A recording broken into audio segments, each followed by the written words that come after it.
Non, pas compliqué. Vraiment, ça s'appelle simplification des règles des actes cultuels. C'est un livre très très léger, monsieur. J'attends un autre livre qui est plus approfondi. Et ça concerne les quatre courants du jurisprudence. Ça, c'est ce qui est bien aussi. Donc, il y a les quatre courants, oui, les quatre imams, ouais.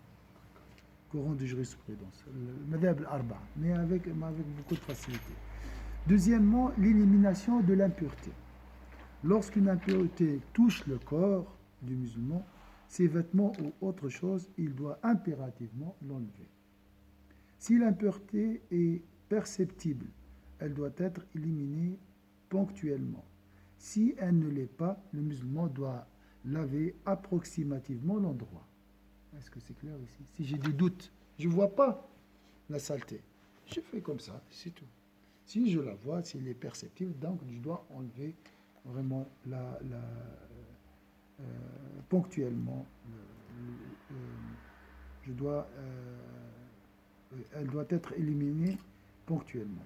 Si elle ne l'est pas, le musulman doit laver approximativement l'endroit où elle se trouve jusqu'à ce qu'il soit fondé à croire qu'elle est disparue. يعني إذا الإنسان وجد عين نجاسة يزيلها، يزيل العين. إذا شك في هذا المكان فينظف ما أمكن حتى يستقر اليقين في قلبه أن النجاسة ذهبت. لكن بدون وسواس, sans suggestion bien sûr. Il ne faut pas exagérer. C'est pas ça le plus important, c'est la pureté du cœur. La purification du récipient lapé par le chien consiste à le laver 7 fois, dont la première avec de la terre. Maintenant, il parle. Regardez les études scientifiques, tout ça. Ils prouvent que on voit maintenant le contact entre les animaux et l'homme, hein, avec le Covid et tout. Si le chien se frotte à un être humain, et ça c'est une question qui se pose toujours, hein, tu fais quoi? Subhanallah, dernièrement j'avais un frère qui a embrassé l'islam, il avait des chiens chez lui. Hein. Alors il m'a dit, je fais quoi pour la prière? Si, pas me toucher, ils sont toujours avec moi. Heureusement, on va voir maintenant. Si le chien se frotte à un être humain, ceci ne nécessite pas plus qu'une purification ordinaire.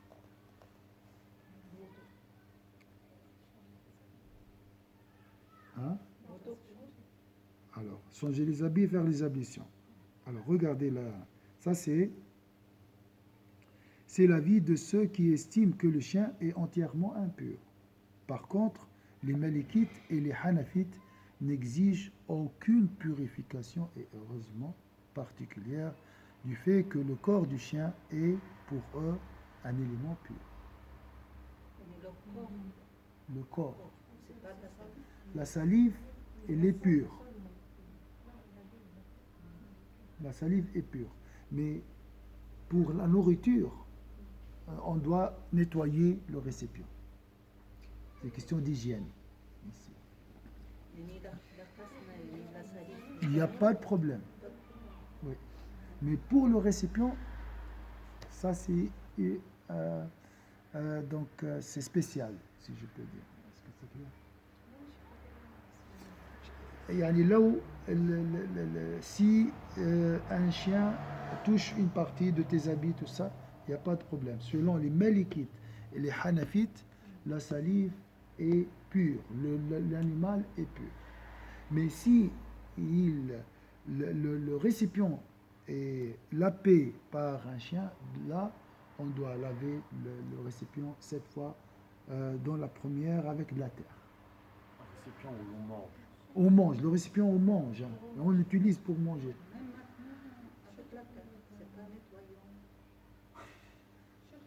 Avec la terre, oui. C'est comme ça dans le hadith. Oui.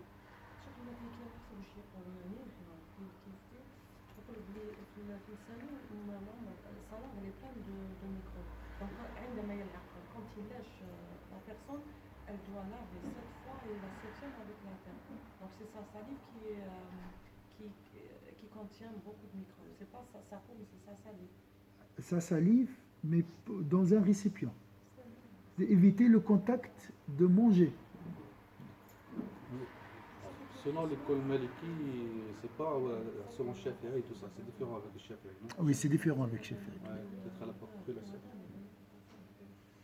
Il y a dispense concernant toute impureté infime contre laquelle on ne peut se garder, de même que le sang et le vomi en petite quantité.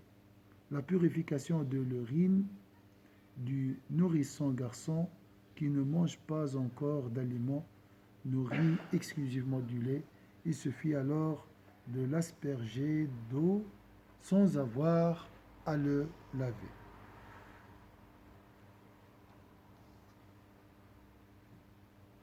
Excuse-moi, Cheikh, désolé. Et alors, si les Maliki Hanafi disent si un chien il te touche, t'as pas besoin de faire wudu, Il est pur, mais comme un chat. normal. Oui. Je fais pas ça. Mais s'il Mais la- si il touche un récipient, lape voilà, dans un récipient, tu le laves cette fois. dans la première avec de la terre, pour enlever les bactéries, je pense, c'est tout. Mais peut-être qu'ils avaient le diabète. Ça, je ne peux pas te dire. Ils avaient peut-être la preuve. Maintenant, j'ai entendu qu'il y a du savon fait avec du sable. Subhanallah. Ça, c'est pour enlever la graisse et tout. Si on l'utilise dans les ateliers mécaniques. Il est fait du sable. La terre. Du sable. Le sable. Du savon fait avec du sable. Du sable. Du sable. Le rmal. Ahrish, ahrish. Hein? Et il y a des savons qui sont faits par Du savon, oui, oui, j'ai touché ça. الرسول صلى الله عليه وسلم عندما كان يرفع الحدث الأكبر كيف يغسل يديه يغسلهم Et qu'est-ce que tu fais, qu'est-ce que nos grands-mères et nos mères, qu'est-ce qu'ils font s'ils sont, après avoir mangé de la graisse? De la terre avec du citron. C'est pour enlever la graisse.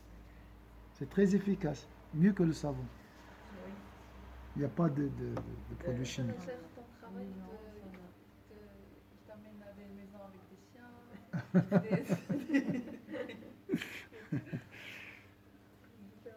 Il y a des dispenses concernant, si c'était seulement ça, ça va. Le chien. Il y a des dispenses concernant toute impureté infime contre laquelle on ne peut se garder. De même que le sang et le vomi en petite quantité, ou celle qui ne peut être perceptible à l'œil nu pour les chafi'ites. Donc vous êtes dispensé, il ne faut pas chercher trop loin. La purification de l'urine du nourrisson garçon, ça c'est une question qui se pose aussi, qui ne mange pas encore d'aliments nourris exclusivement du lait, il suffit alors d'asperger de l'eau sans avoir à le laver, imagine, à chaque fois. Ça, c'est compliqué. Alhamdulillah. Troisièmement, les règles de bienséance pour faire ses besoins. Lorsque le musulman désire aller faire ses besoins naturels, il se doit de respecter les règles de bienséance suivantes. Subhanallah, l'islam parle de tout. On a vu la permission dans la dernière exégèse du Coran, la permission, les enfants doivent demander la permission et la salutation lorsque tu entres chez toi, tu dis assalamu alaikum. Et tout ça, c'est l'éthique islamique. C'est magnifique. Ne pas prendre avec... maintenant, le Covid, tout ça, aussi, les gens qui ne respectent pas l'hygiène aussi, subhanallah. Ça, voilà. Ah, là, c'est intéressant. Ça devient intéressant avec Covid, grâce à Covid. Ouais. Avant, on dit, ah, l'islam parle de n'importe quoi, il parle des détails, tout ça.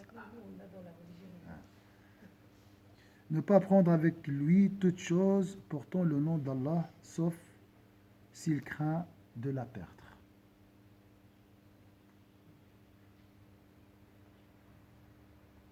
Natel, c'est marqué Allah, on doit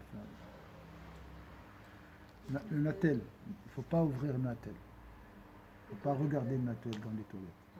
Parce qu'il y a le nom d'Allah, sûrement. Vous êtes d'accord? Faites attention à ça. Dire Bismillah et formuler. Moi, j'arrive pas à lire ça. isti'ada, oui, isti'ada. Implorer la protection divine et s'abstenir de parler aussitôt après. Il ne faut pas parler aussi. Charles, excusez-moi, mais dans les toilettes, en fait, si, voilà, bon, pour ouvrir, mais si on regarde autre chose, mais pas même ça. Il y a le risque toujours quand tu ouvres, tu vas trouver les noms de Sayyidina Mohammed sur les pages. Oui, c'est pour sur Allah, subhanallah. Le notaire nous suit partout. Voilà.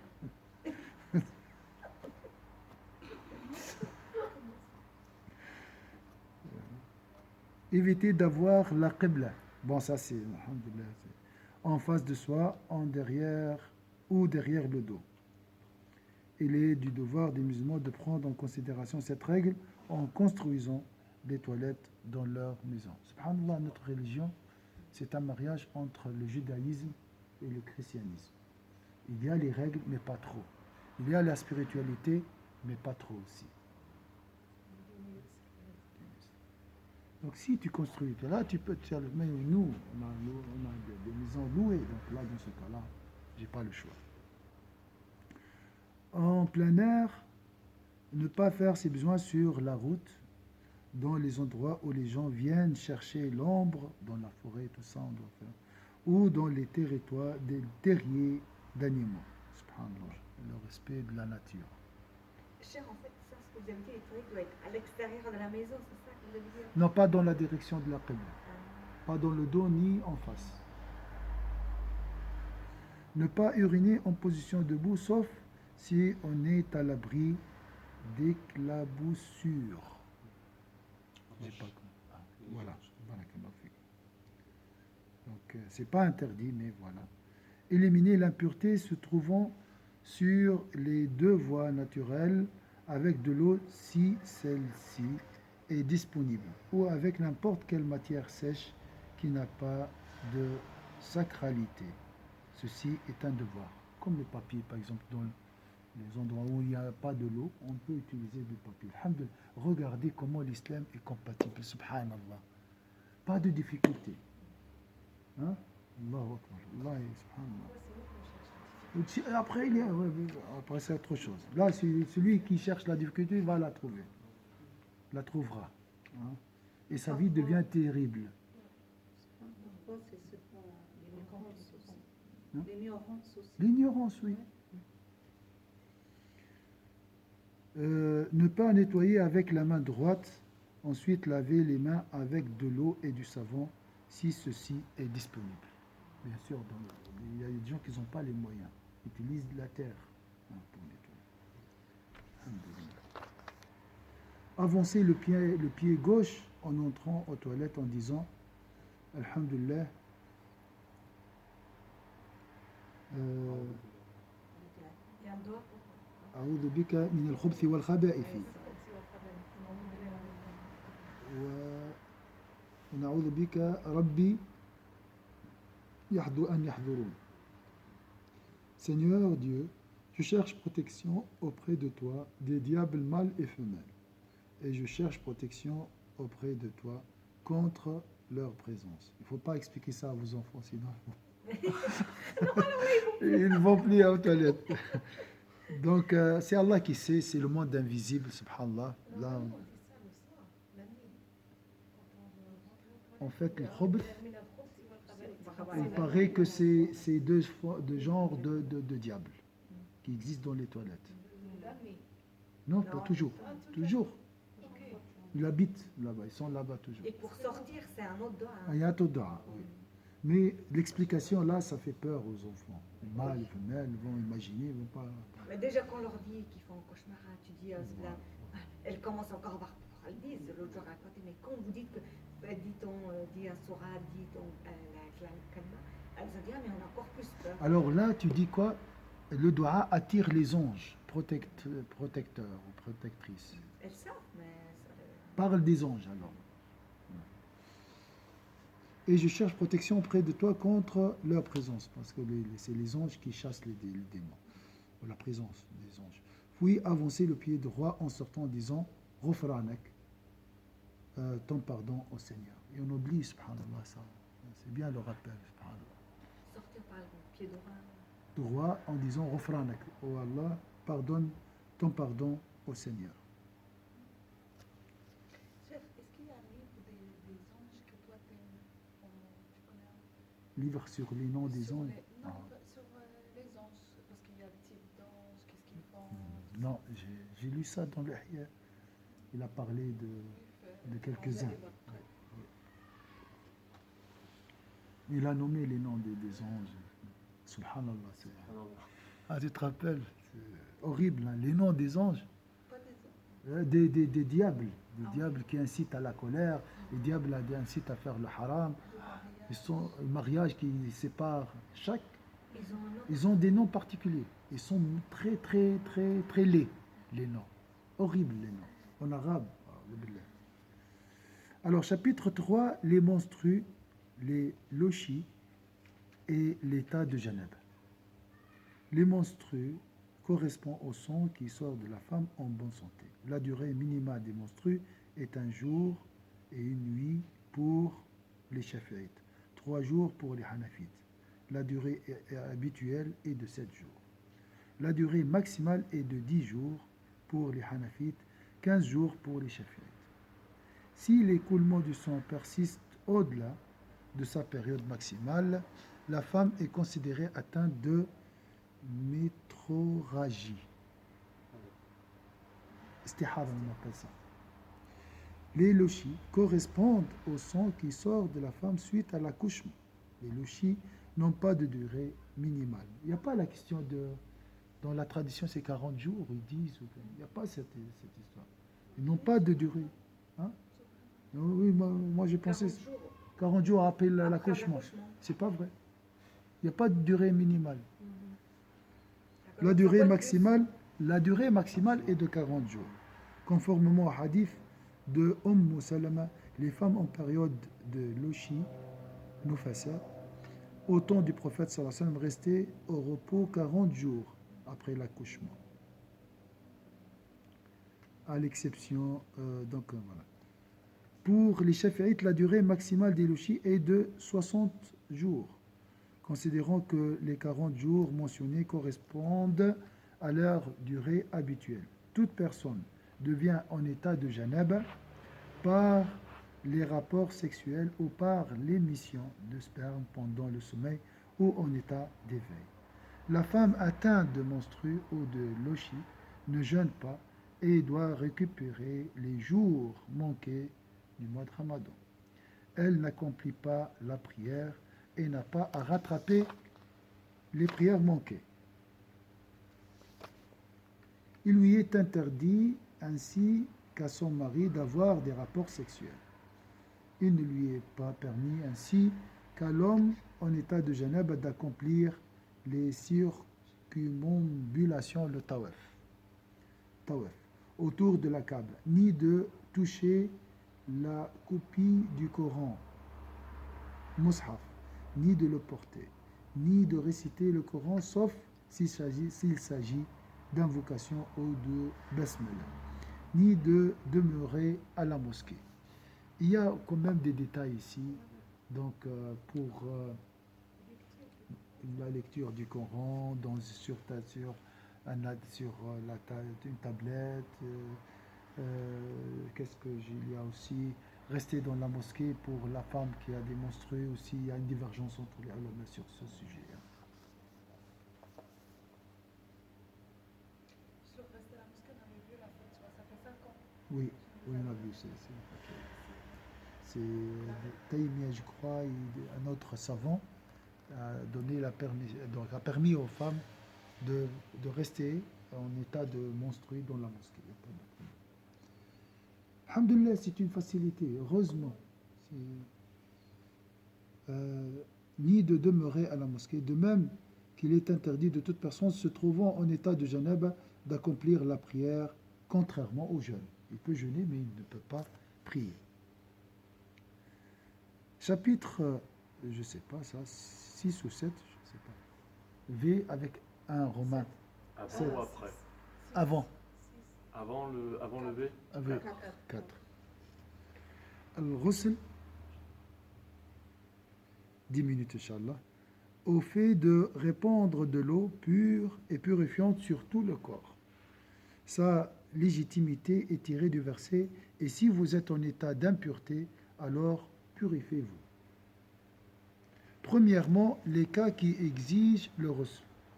L'émission de sperme avec sensation de plaisir pendant le sommeil ou en état d'éveil d'un homme ou d'une femme.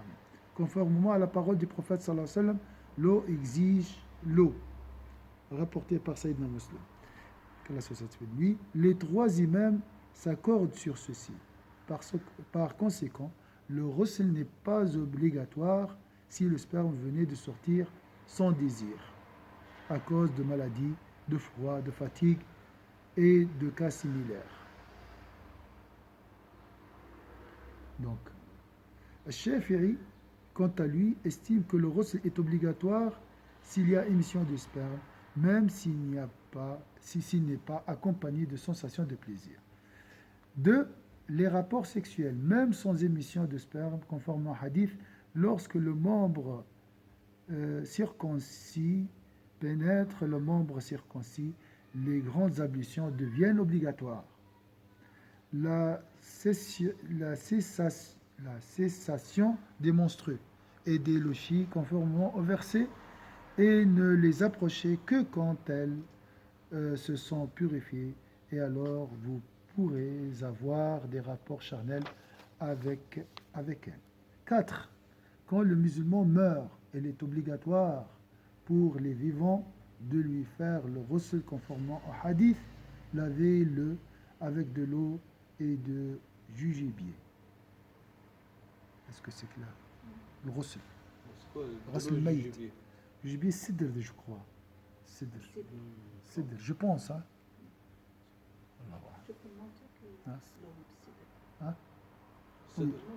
Oui, c'est pas obligatoire, hein, c'est recommandé. Les grandes ablutions ghusl sont obligatoires pour toute personne qui embrasse l'islam, conformément au hadith de Qais ibn Asim, dans lequel il relate qu'à sa conversion à l'islam, le prophète sallallahu alayhi wa sallam lui a ordonné de se laver avec de l'eau et du jugibier, rapporté par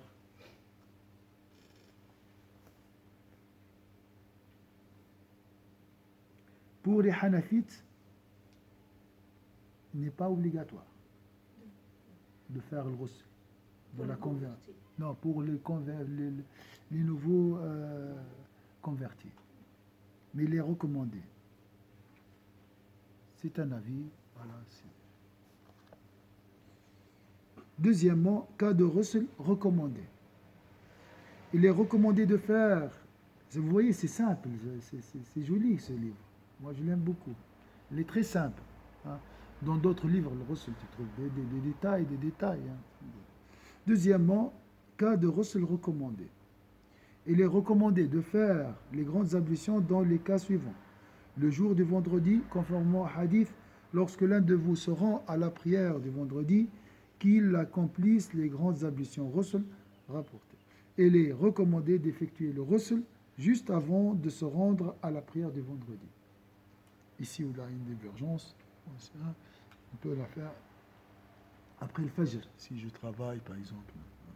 Le ghusl pour les deux fêtes. Bientôt c'est la fête de l'Aïd al-Kabir. La fête de quoi? Comment la fête du mouton. C'est lui qui fait la fête. Alors qu'il est égorgé, le pauvre. La fête du sacrifice. Eid al-Adha, c'est le sacrifice. Le ghusl pour les deux fêtes, les savants considèrent qu'il s'agit d'un acte recommandé. Les hadiths jugés faibles sont relatés à ce sujet, ainsi que les récits des compagnons jugés forts. Le ghusl pour les deux fêtes, les savants considèrent qu'il s'agit d'un acte recommandé. Les hadiths jugés faibles sont relatés à ce sujet, ainsi que les récits de compagnons jugés forts. Jaïd. Le ghusl pour celui qui a accompli la toilette mortuaire. Vous voyez? La personne qui fait. Oui. Ah, elle doit se laver après. Recommandé. Recommandé. Mais pas Vendredi. Mais c'est vrai. Moi, à chaque fois que je fais la toilette, je suis KO. Subhanallah. C'est Après. après. Après, je suis très, très, très fatigué.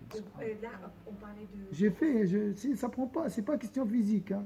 C'est pas vraiment que, c'est psychique. Tu vas tuer la mort. Ah, vous, Et c'est pas question d'habitude, hein. Même si tu le fais 100 fois, c'est toujours tu es fatigué. est-ce qu'on devait faire le reçu après? C'est ça qu'on a Oui, c'est qui est recommandé. Heureusement, c'est recommandé. Oui, oui, celui qui fait la. Mais des fois, j'ai pas le temps. Alhamdulillah, c'est une rahma, wallahi. لازم يكون طاهر اللي يغسل. Non, non, non, non. Après, بعد ما تغسل من الأحسن إنك تغتسل. Pour hommes et ماشي femmes باش يكون طاهر. Avant, non, non, non, t'es pas obligé de faire. Non. En fait, c'est parce que c'est aussi, Allah alam, ce qui se passe dans le monde invisible. Parce que comme tu fais, c'est comme si tu donnes ton cœur est dans une autre dimension. Ah oui, il y a une guerre. Il y a quelque chose. Il y a une guerre. Quand tu laves, il y a une guerre. شوف اللي كدير انت الغسل كتحس براسك. تعب. نو Après. ابخي انت كدير انت الغسل لا لا Ah oui, là, tu t'es soulagé. Là, c'est peut-être c'est pour ça que oui. pour hommes et femmes, donc. Homme et femme, oui.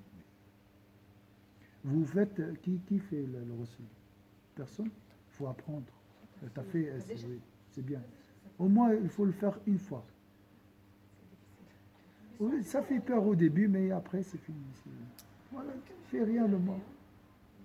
La personne décédée, elle est très gentille. Au contraire, tu ressens beaucoup d'affection envers lui, subhanallah. Ah, c'est le meilleur service que tu peux faire à quelqu'un, c'est après sa mort.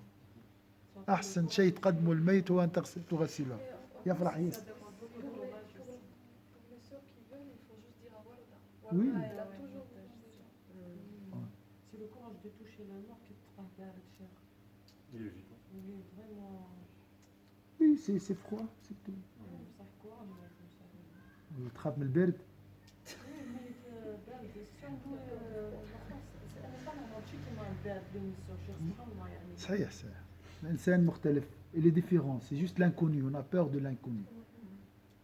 C'est la même chose. Quelqu'un qui dort, Mais il est là. ah, un grand rappel. Après, quand tu sors, tu dis, qu'est-ce qu'ils font ces gens-là? Qu'est-ce qu'ils sont en train de faire?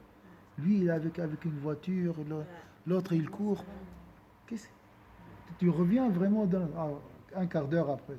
Comme si quand on rentre par exemple de Omar, quand on est rentré. Voilà, exactement. C'est toujours pareil, tout est banal, tout est qu'on voit, mais c'est quoi ça? C'est que. C'est quoi? C'est un dégoût total. إنسان ينسى. La première fois, moi, j'ai pas mangé. La première. Après, c'est fini. Après, je mange. C'est aussi, c'est que devant. Et subhanallah, quand tu vas le faire, tu dois te dire, ça ne me regarde pas ce qui se passe, moi je suis là pour servir. Servir, oui, oui. Il n'y a pas de moi, ni. Voilà. Toi, tu existes. Il faut que tu vas avec cette mentalité de Oui, oui. ça ne te regarde pas, rien ne te regarde. Il faut avoir une bonne opinion de la personne, toujours. Et moi, oui, subhanallah, je pense, Inch'Allah, celui qui dit La ilaha illallah entrera au paradis, Inch'Allah. Il ne faut pas se reposer sur ce pétrole, mais Inch'Allah, Inch'Allah, la miséricorde d'Allah est immense. Voilà, avec la miséricorde, on va se... Moi, en fait, j'avais fait un cours, c'était à Vevey, mais c'était une convertie. Et bon, j'avais fait, mais en fait, la question, c'est que je pense, on m'a dit un